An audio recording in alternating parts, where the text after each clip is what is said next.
Hello. Hello, hello. Hey, Hi. Hello, everybody. everyone. Hello. And hello, GatherVerse audience. Welcome to another Roundtable Discussion. And today we'll be talking about the why behind these founder stories, what motivated them and encouraged them to chart this path, this difficult path of entrepreneurship.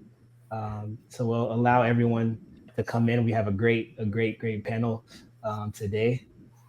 And while we're coming in, let's give a few more minutes, but we can just start out by going around and maybe taking 30 seconds to share where you're from, and then what it is you're working on.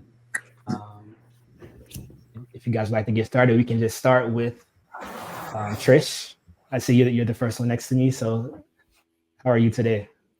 Hi, I'm doing well, Christian. Thank you for facilitating this and for moderating it. My name is Trish Kane, and I'm the CEO and founder of HealerVerse. HealerVerse is a social media platform and a marketplace for spiritual and holistic healing. And basically, it's bringing all spiritual and holistic healers to a space that they can share about their different modalities and for people to find healing, alternative healing, and events and workshops, because everything is so spread out across Eventbrite, Facebook, Instagram, TikTok, Twitter, all the sites. So when I'm traveling, I can find friends and events and people to spend time with that are like-minded. And really our mission is unity also across all different faith sectors, everything, to be able to provide people a safe place to share without censorship and shadow banning on our community, and full of love and light. Thank you. Oh, I'm in Florida. I'm near Miami, Florida.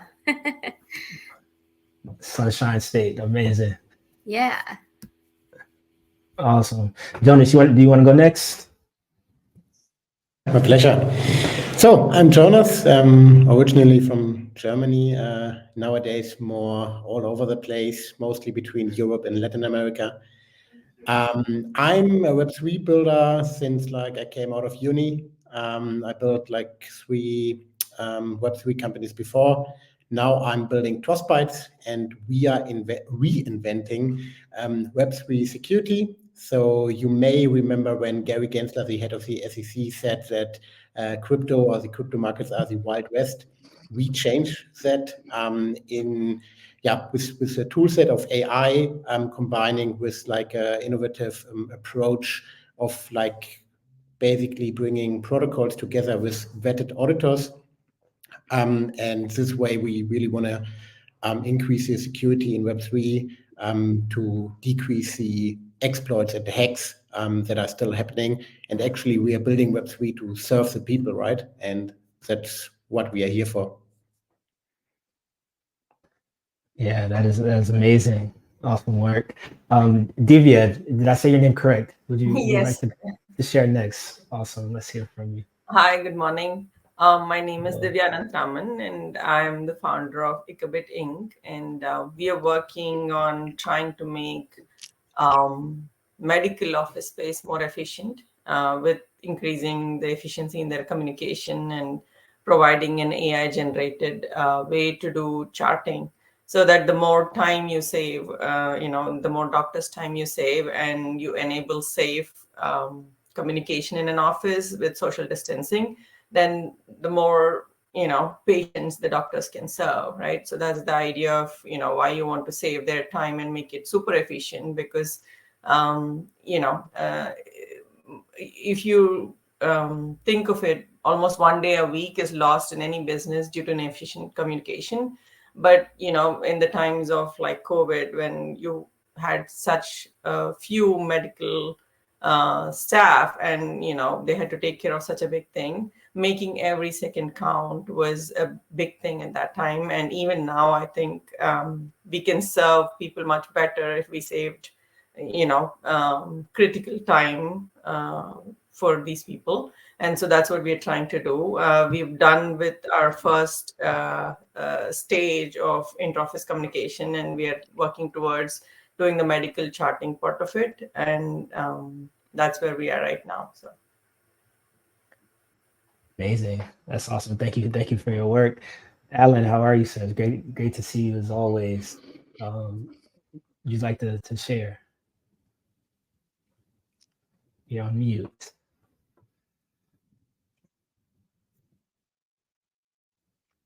Still on mute, sir.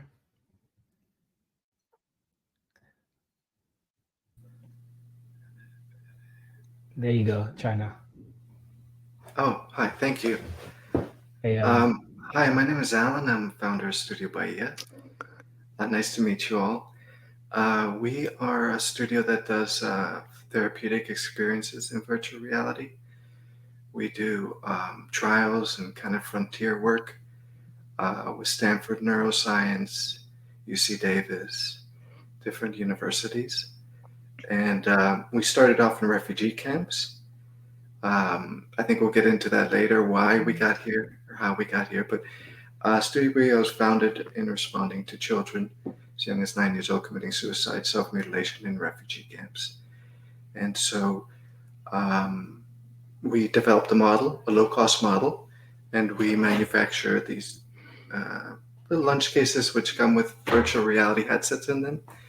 We sell these to hospitals, and for each sale, we donate one to refugee camps, kids in cancer wards, foster care. And so we just ordered 3,000. They'll be on sale for Christmas, and they're only $25 each. So besides that, we do both academic work, frontier work, neuroscience, detecting neurodegenerative diseases, for example, things like that for the best research institutions. And at the same time, we also manufacture a small product. So thank you for having me. amazing. Thank you for your time. Terrence, over to you. How are you today?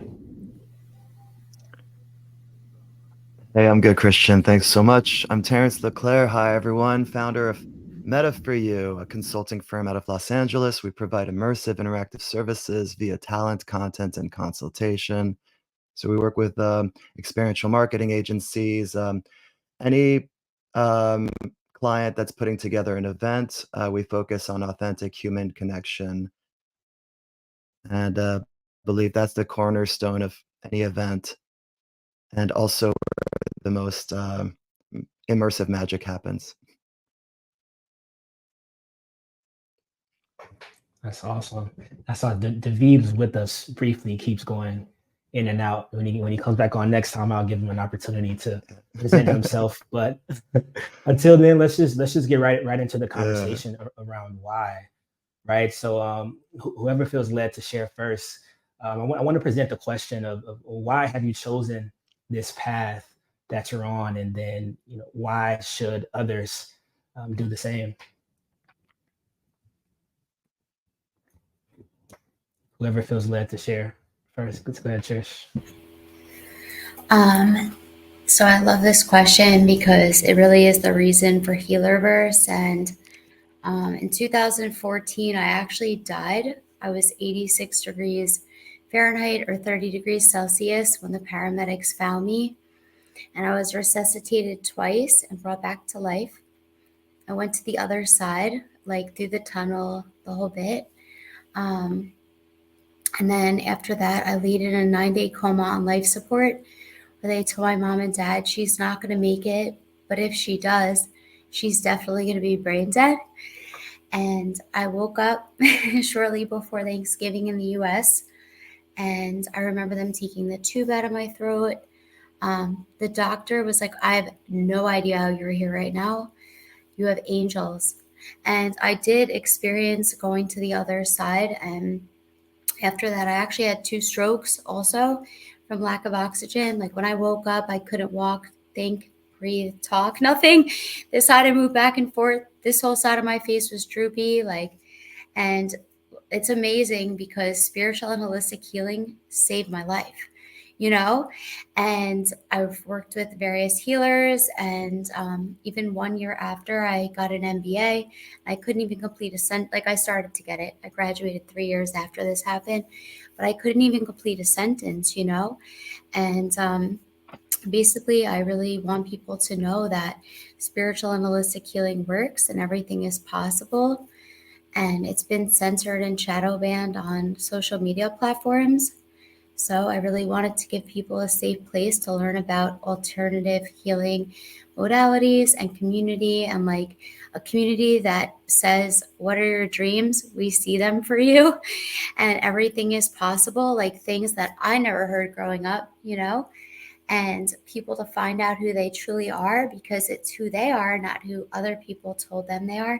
And it does take a lot of work to kind of find out like who we are versus what people tell us we are, and there's a lot of mental health issues out there, and a lot of like addiction issues, and just self-hate uncovered. And I really want the whole world to know that they're all special, and I had to find that out myself. And we can't do it alone. So that is my why of HealerVerse. And since then, I've also done like marathons, triathlons, I couldn't even walk. So I know I have a big purpose this lifetime, and HealerVerse is a reflection of that. Yeah, that's incredible. Thank you for sharing that, for sharing your story. It's extremely powerful, and I can see exactly why you started HealerVerse. Just through your own healing journey. So thanks for sharing that. Yeah, Terrence, would you like to share next? Why have you chosen the path that you're on with Better for You, and why should others consider doing the same? Yeah, absolutely. Well, it's um, a principle of immersive interactive theater that the audience has agency. So rather than being a passive viewer, like participant, right? So they effectively have agency over their lives and are able to affect change in the story. And that's an apt metaphor for the path of a founder, which I personally.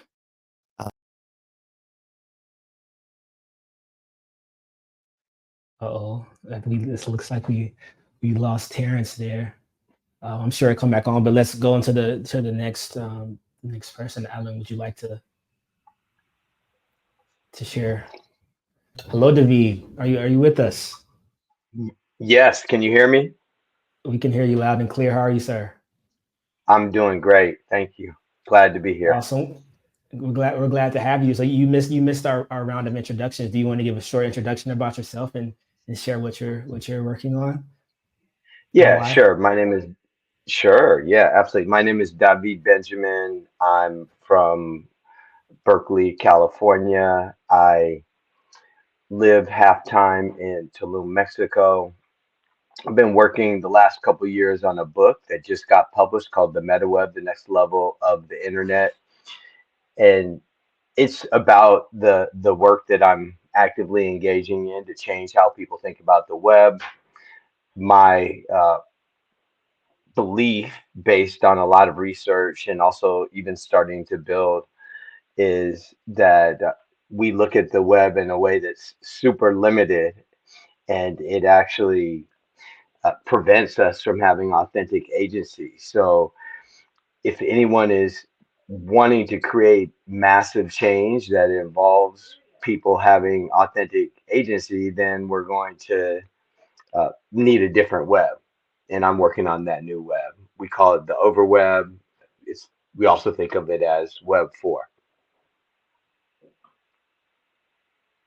Awesome. Thank you for sharing, David. And we're still on this question: why have you chosen this path, and why should others? Alan, would you like to share next?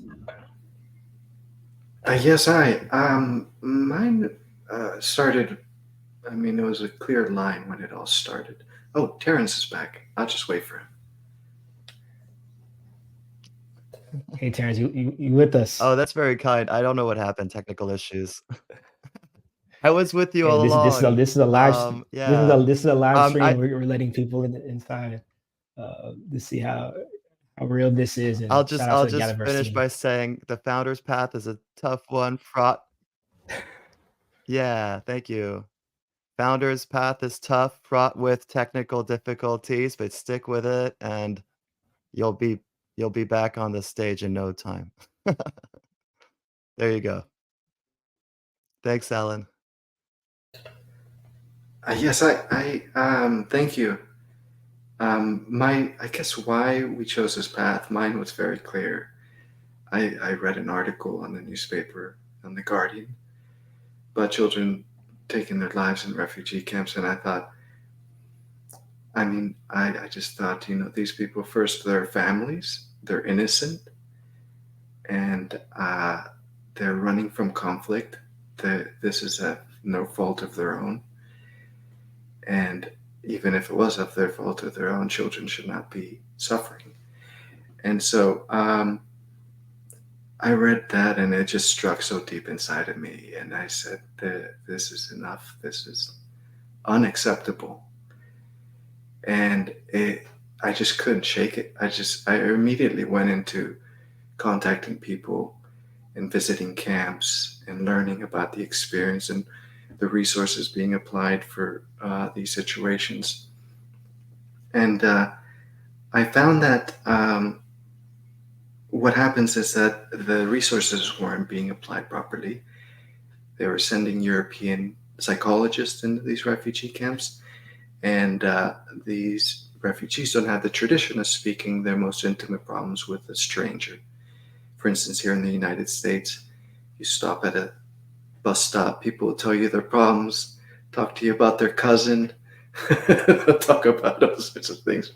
So they'll open up in that sense. And these particular refugees were not receptive to that. They don't come from that culture.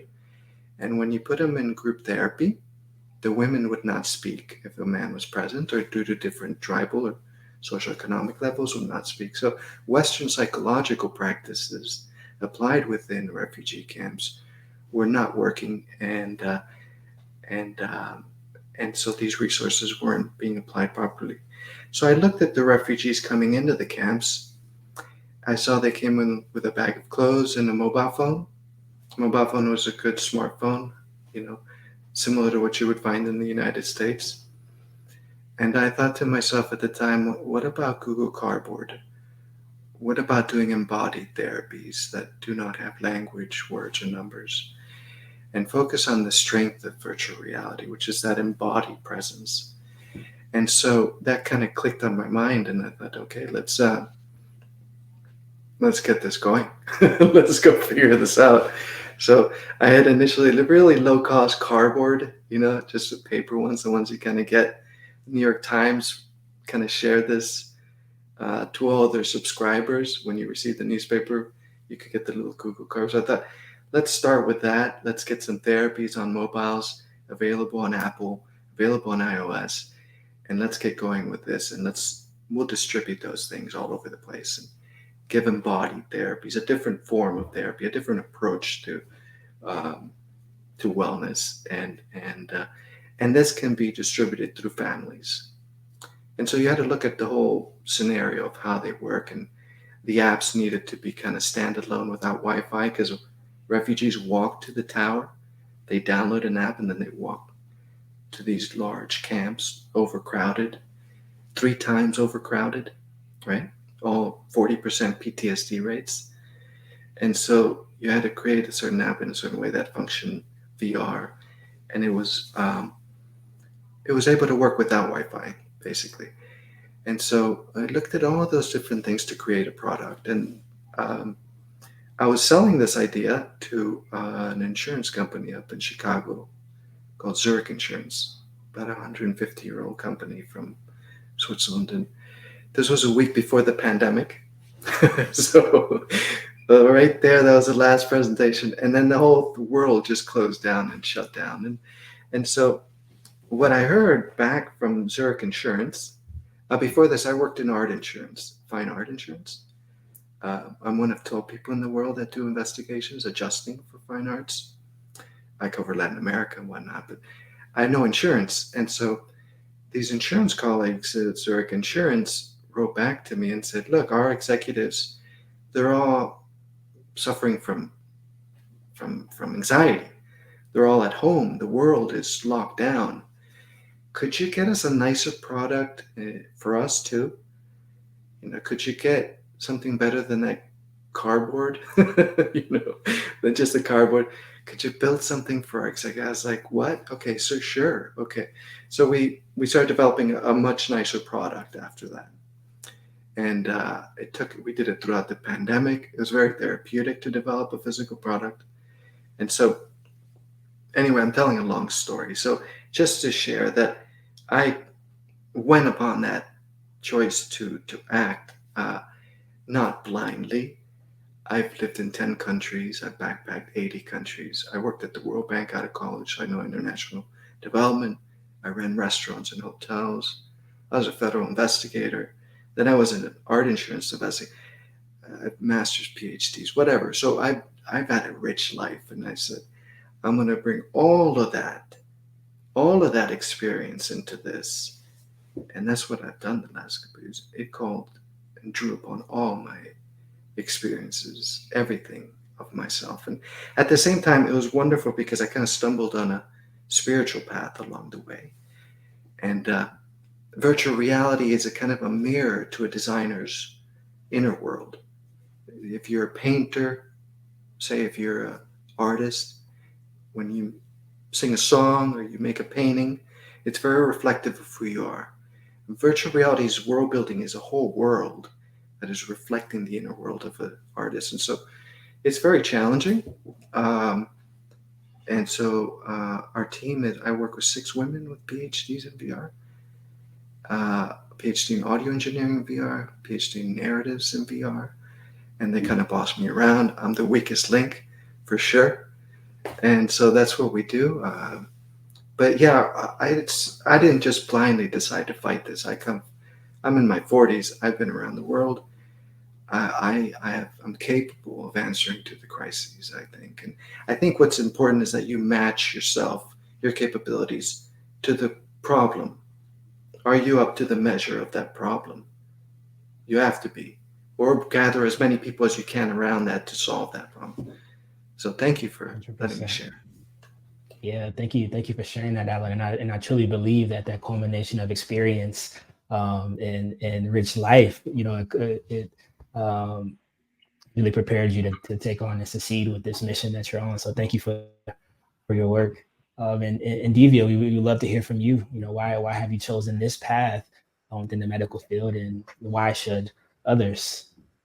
I want to address the why should others part before why have I chosen this path. I don't know if it's for everybody because entrepreneurship is like it takes everything you've got and then comes back for more.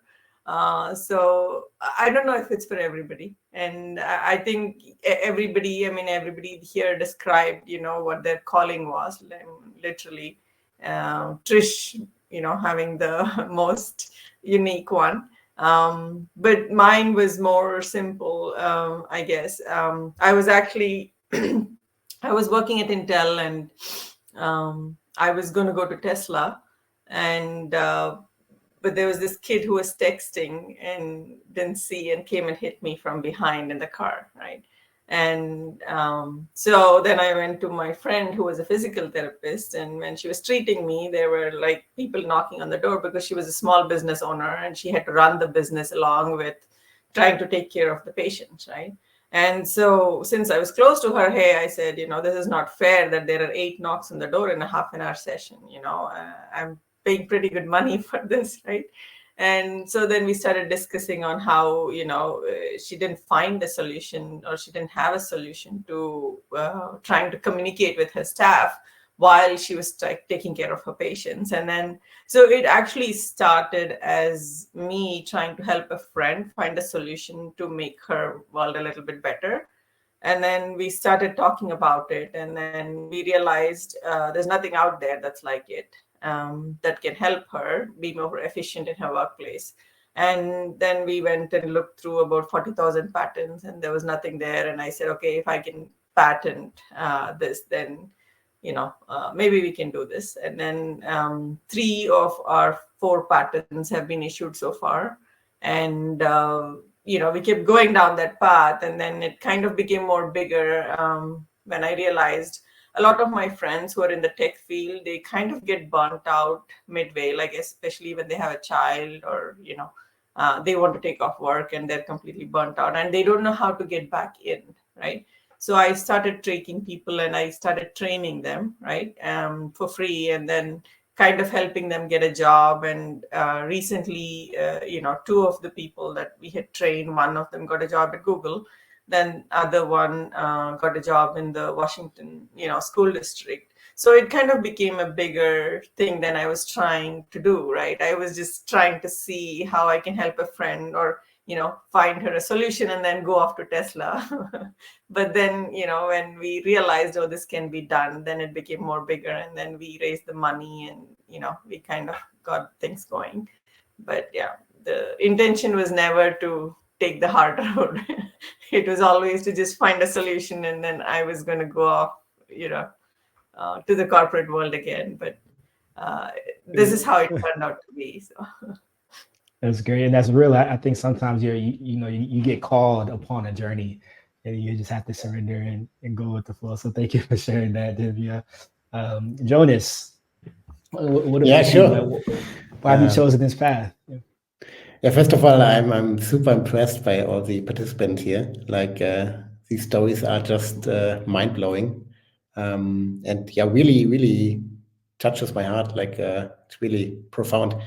So when I think about my own past, I really need to go back to my roots, to my childhood. Actually, like I'm from Europe, so from Germany, and especially in Germany, the education system works like this: that you are educated as the perfect employee, like not employer or entrepreneur. You're really educated as the perfect employee, and you were educated to fit into the system, right?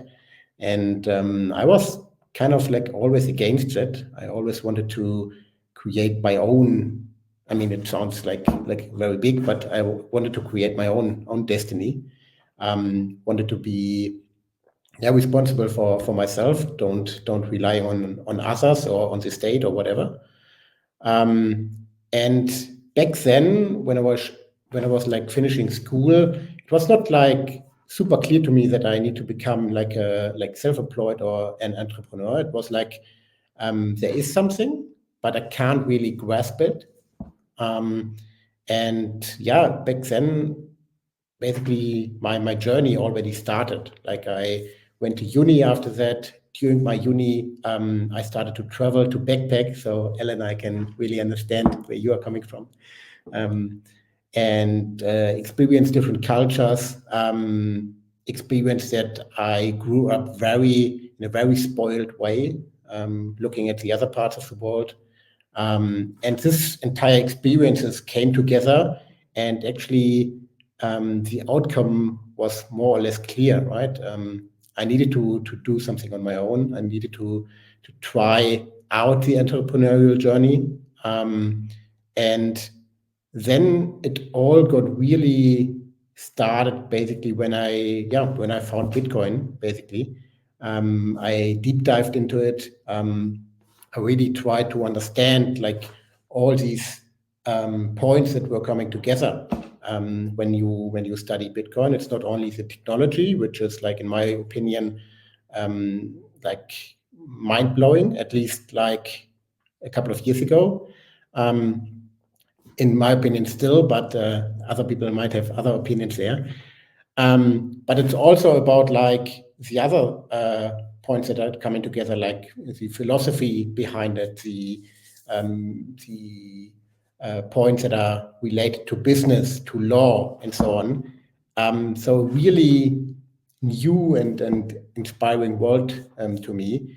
And for me, it's rather like a tool set, right? For me, it's really about like, we have now this tool set, and how can we leverage not only Bitcoin, but the underlying technology in order to create more independence, more freedom for anyone out there.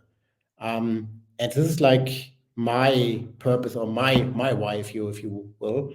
Like, how can we use this technology in order to basically improve humanity, of course, but how can we really serve the people out there, and how can we leverage this technology in order to gain more freedom and more independence for anyone out there? And how can we protect people from being exploited or being hacked or whatever? So it's a new system. It has its flaws and its bugs and vulnerabilities, and that's why I'm basically here where I am today, improving or trying to improve the Web3 security, because in my opinion, and I'm convinced of that, this entire new world is really serving us in the end. And yeah, that's basically why I'm here. Awesome. Thank you, Jonas, and thank you, panel, for sharing that. And I want to get into this next topic. And Divya kind of hinted to it earlier by saying that entrepreneurship is not for everyone, right? This journey is hard. It's very risky. It's emotional, but nonetheless, everyone on this panel is still committed and motivated to go down the path. So I'm curious to know what type of intrinsic factors or motivations allow you all to stay on the path that you're on in the midst of the hard things that come with entrepreneurship. And if you don't mind, kind of talk to some of those difficult hurdles that you have to go through on a day-to-day, or month to month, year to year with your business, and then how do you overcome those hurdles? Terrence, would you like to go? I know we cut your time short last time. Would you like to start us off? Sure. Well, it's funny. I'm all about metaphors. And so, for instance, when my signal dropped and I was backstage, it's remaining calm and just trusting that the tech would somehow work out, and it did. These are all great metaphors. I mean, I'm joking, but it is true. At heart, we're all humans, and we're all the same humans, regardless of experience, regardless of any where somebody came from, where they're going. In the very moment that life exists, which is the very present, which is this moment right now, we're all the same. And we're all emotional, uh, biological creatures that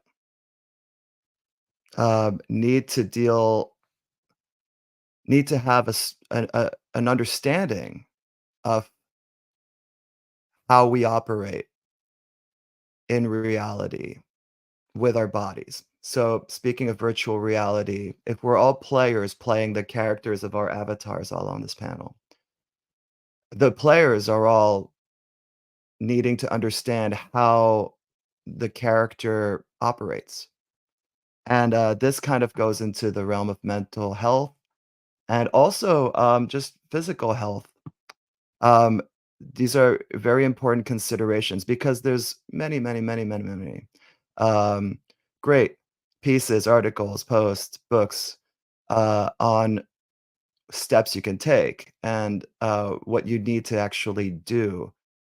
But I don't think there's nearly enough talk about, like, Divya was mentioning, just the emotional aspect of it, of just what it is to just be a human, um, really uh, transcending what is for a long time been the safety of just being, kind of following packs, right?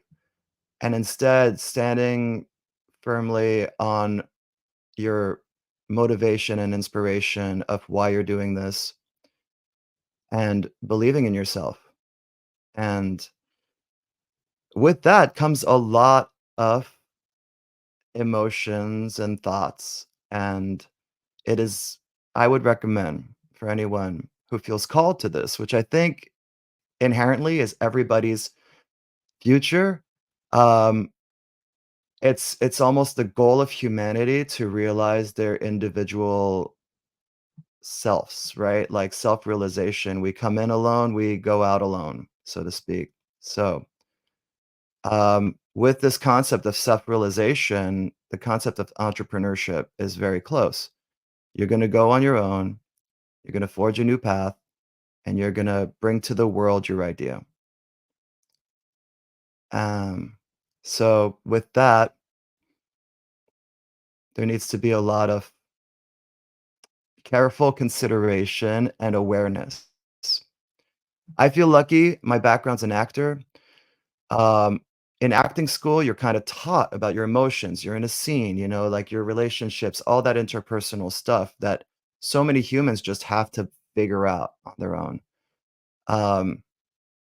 And sometimes people won't know, you know, why they're upset, why they're happy. They'll kind of attribute it to different things that happen. But these are all things that we need to just be aware of as humans when we're on this path. So I think that's probably the most overall 2 cents I can throw in there. And Yeah, thank as you for I that. think was the question about motivation? Was the question about Yeah, motivation? Did I miss it or no, I think you hit the nail on the head. Thank you for that for that reminder. thanks, Christian. Yeah, no problem. And Trish, I'm curious to hear from you. You know, what are some of the intrinsic factors that help you to stay motivated along this path of building and growing HealerVerse? Yeah, so I have to say thank you, Terrence. That was beautiful. Honestly, it takes a lot of courage. It takes a lot of courage in staying true to yourself and standing in your power and really tapping into your dreams and your why. Because a lot of people will try to deter you in other directions with their ideas, their limiting beliefs, their thoughts, and their ideas. And I have gone off track a hell of a lot of times. You know what I mean? Chasing things that people told me I should do. And like that would be like my biggest pay it forward to anybody listening to this is like stay true to yourself. You know, there's a reason that you have this dream. It's because it's meant to be yours, you know? Of course, it's so important to take ideas from others because people have great ideas. But fundamentally, like the idea is yours, and there's a reason that God, Buddha, Allah, Creator, whatever you want to call your higher powers, or if you don't have any, gave you this idea, this dream, this vision, right? And like, of course, you're going to go in different directions. New things are going to come in, but like the thing for me that's really kept me going is my why. And I didn't know how the heck to do this. Like when I got this idea in 2020 over lockdown, literally, I'm like, how do you build a social media platform? Like I started on Wall Street as a kid, you know what I mean, out of business school. And like I did sales and then virtual, like digital sales, digital databases. And then that was the thing I did before I resigned from corporate America. And I was like, I just had a feeling because I am very in touch with like my higher self and like other things. I'll just leave it at that. That I was supposed to leave space, make space for something new. And like, that's how the laws of the universe work. You can't just keep replacing one thing with the next. That's not actually how it works, even though that's how most humans operate. I made the space, this idea came in, and I'm like, how do you do that? You know? But like, it's one of those things, like you have the motivation, you have the empowerment, you get a lot of empowerment from yourself. And you just one step at a time, just keep going, you know? And honestly, the universe also puts people in your path that inspire you, that support you, that also see your dreams. And those are the people that we need to keep around us, you know? And yeah, I mean, I motivate myself, baby. That's how I do. Just like by like pivotal moments and reflecting back, like if I can do all the things that I've done after what I've been through, you know what I mean? And I can literally do anything, and so can you. Thank you. 100%. Thank you for that, Trisha. I know reflection is so important on this journey, and being able to hype yourself up, ask yourself questions, talk with yourself, and also give yourself affirmation and confirmation that you are and were chosen for the journey that you're on. So thank you so much for sharing that. And we talked about intrinsic, but I want to switch now to extrinsic rewards, right? So apart from the impact that we've all been talking about today, what are some of the external rewards or validations that have made your choice worthwhile? If anyone feels led to speak and talk about this, feel free. If not, I will call on someone. Yeah, sure. If I may. Yes. So I think when it comes to extrinsic rewards, we should all be very, very honest.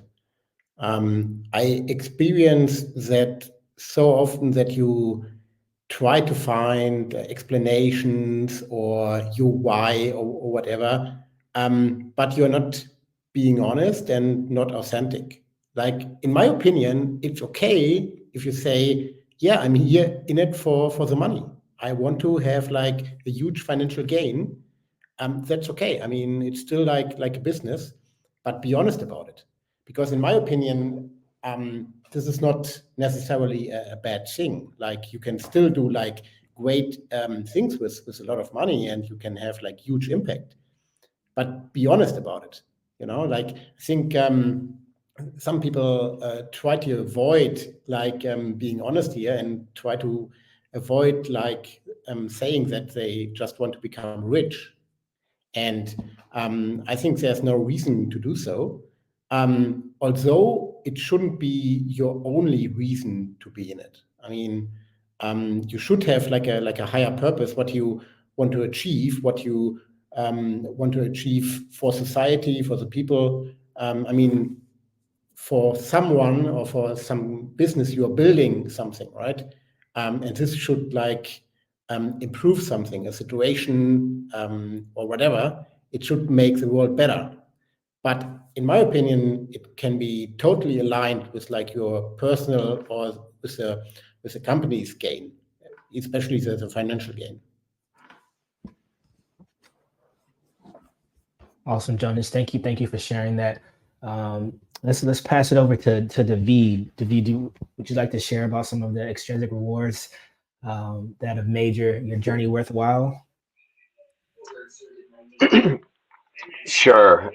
It may not be exactly what you're thinking about, but I would say that for the most part, I'm not very extrinsically motivated, but there is, of course, I mean, I totally agree with Jonas that um, there is this thing within me that wants to have a level of wealth that I don't have to worry about what the price of things is, of anything. And that's kind of how I would measure things. 'Cause I don't enjoy having to think about, the price of a meal or the price of a bottle of wine, etc. And that's simply where I want to be with respect to extrinsic rewards. I'm mainly motivated though for intrinsic rewards, which were the previous questions.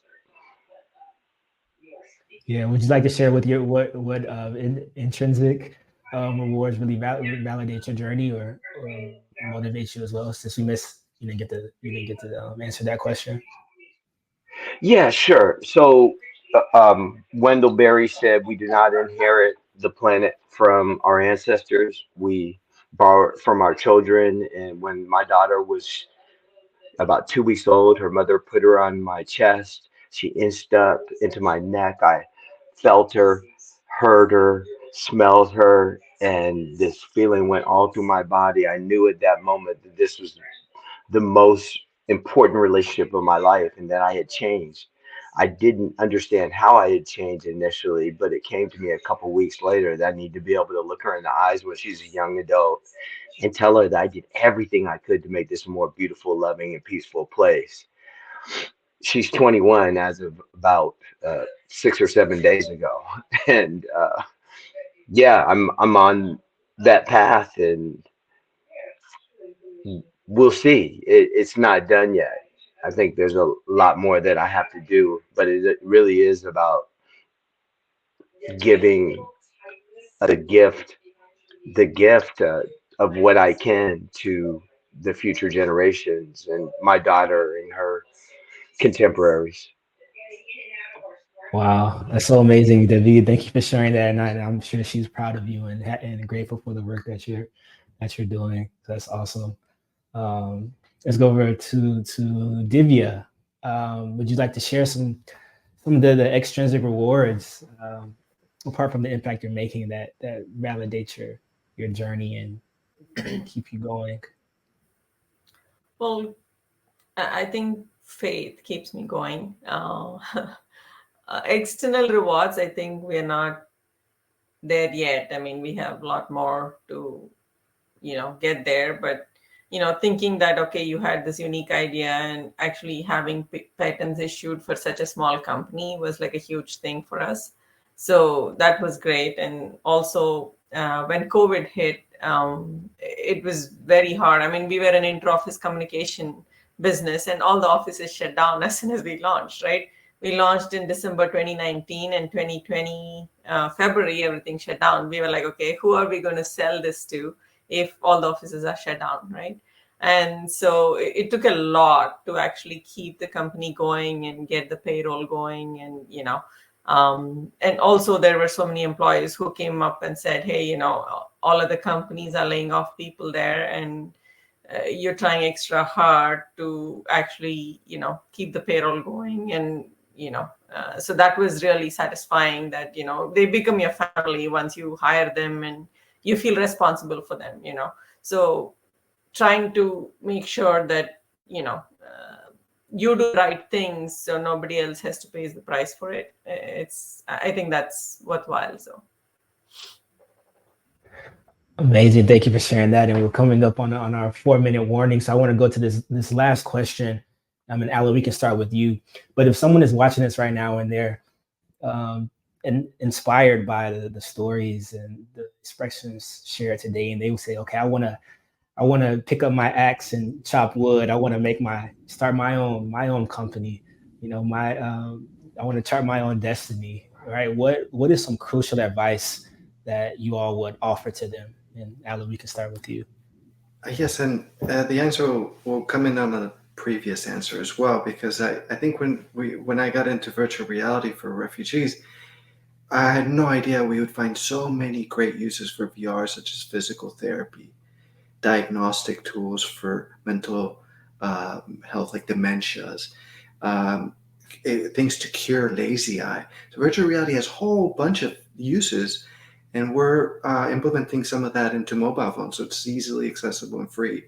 So I had no idea rewards, extrinsic reward, that a whole world would open up of possibilities of ways to heal people, to diagnose eye diseases, diagnose Parkinson's, diagnose dementia, diagnose Alzheimer's. All of those tools, you can do that in VR. And if you make it accessible to most people, you can help a lot more. So I think the reward is, I had no expectations at first. I thought Google Cardboard. But the world opened up, and that was the extrinsic reward of the tool itself. And advice to aspirants, I would just say, look out for yourself, your own mental health. This whole decade is going to be very volatile. AI is going to disrupt a lot of industries. It's going to dislocate jobs. It's going to, we also have social and mental health crises in the United States among youth. We have probably a political crisis next year. You're going to go through a lot, and you have to cut a path through that so you take care of yourself. Create boundaries, look out for your own mental health, nurture yourself, and be very selective of the people around you. Be careful and bring in people that you can help each other. You're just not just receiving help, but that you can also help them as well. Thank you. Awesome. Thank you for sharing that. And we're at our time mark now. But just again, the panel, thank you so much for your time and taking these precious moments with us. GatherVerse audience, we hope you enjoyed. If you did, put some hearts in the comments wherever you're watching from, and enjoy the rest of the Founder Summit. And may our gather be well. Thank you. Thank you. Thank you all.